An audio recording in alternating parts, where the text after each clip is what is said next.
A few weeks ago, I walked down to the Corvallis Farmers Market and bought a bundle of chard.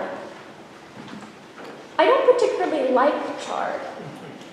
Faced with my choice of leafy green vegetables, I usually pick spinach or kale. But something about the chard caught my eye that day. Partly it was the color. Deep green leaves, rich and dark against stems of orange and yellow and pink. It was the texture, elegant ridges, wrinkled like skin, gleaming in the autumn sun. In that moment, it hit me. This chard is beautiful. When I see it, I feel pleasure. I feel warmth and delight. And this beauty astounds me. Do you ever look at something in nature and find yourself asking, how? How did life evolve to be the way that it is? Do you ever marvel at the pattern, the detail, the improbable loveliness of a creature or thing and ask, why? What creative force gave rise to this being? I do, nearly every day. And because I'm a scientist, my mind races toward explanations. There's a way that I could use the story of evolution to account for every mechanism that led to my experience of beauty with chard. I could study the adaptation of land plants. Chard is green because of chlorophyll and shiny because of cutin, substances whose goals are energy and protection, not aesthetic appeal. I could argue that certain sights and textures and tastes are attractive for good reason. Our ancestors needed to discern what was edible and poisonous, nutritious and not. Chard seems beautiful today because of our species-level drive to seek food. I could even explain away the miracle of human consciousness, the fact that we can feel and imagine a thing like beauty at all. I could study the innovations of diet and tool use and language that enabled our brains to grow and our thoughts to become abstract. And finally, I could argue that none of this had to happen. Evolution occurs because the building blocks of DNA happen to mutate at non-zero rates, dictated by chemical instability. Over time, some mutations get passed on, and these add up to change. My experience of chard as beautiful is nothing more than the product of millions of chance events in each of our respective lineages. At the level of genes, creation is neutral and impersonal, without intention or goal. When I think this way, I do feel wonder, but it's a strange kind of wonder, lonely and sterile. It's a wonder of probabilities, of tiny numbers multiplied together to produce unlikely outcomes. It makes me feel insignificant, alone, and a little dizzy. Holding the chard feels different. This wonder is embodied and relational. I use my fingers to trace the chard's veins, branching like channels of my own blood. I cook the chard and eat it. What's outside me goes into me. Separate wholes become one. This is a wonder of presence, not absence. Synchronicity, not chance. I feel companionship and belonging. Chard didn't have to look green and shining, but it does. Humans didn't have to think and feel, but we do. Somehow, this green thing outside of me touches something deep within me that my mind and heart greet as beauty. Matter meets spirit, object meets idea. And in this moment, something happens. I feel, as poet Christian Lyman puts it, some mysterious resonance between thing and language, mind and matter, that reveals a reality beyond the one we ordinarily see. Science may capture the how of this moment, but it doesn't explain the feeling. For that, I need other language. And luckily, our tradition has a word for it: Christ. He is the image of the invisible God, the firstborn of all creation, writes Paul in his letter to the Colossians today. Christ is universal. All things have been created through him and for him. Christ is the center, and no one and nothing are left out.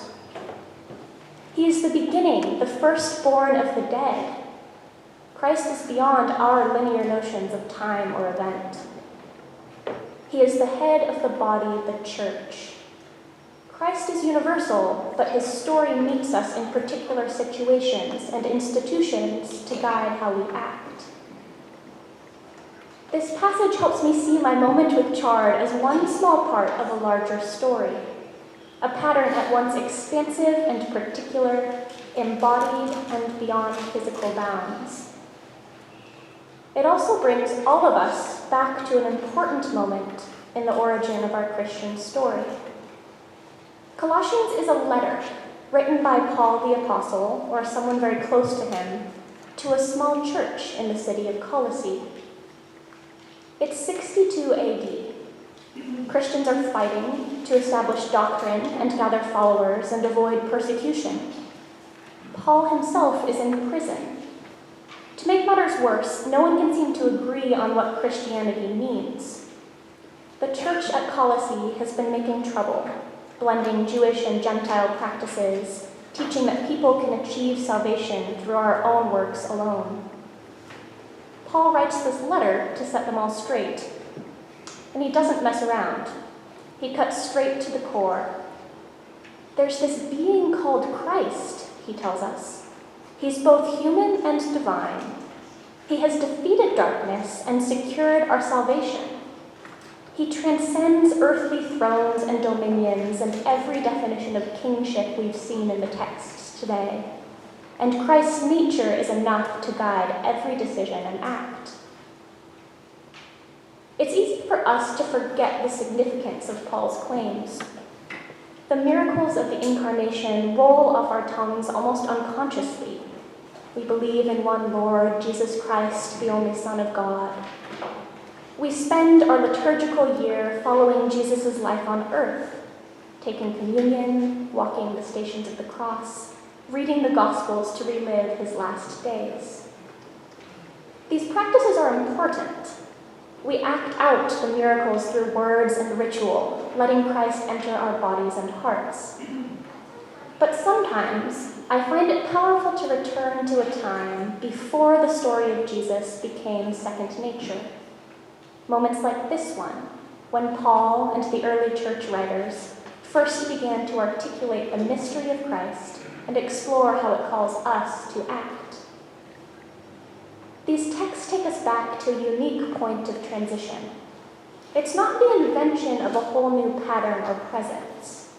As Paul himself says, God's dwelling in creation is the beginning of all beginnings. It's been around since day one.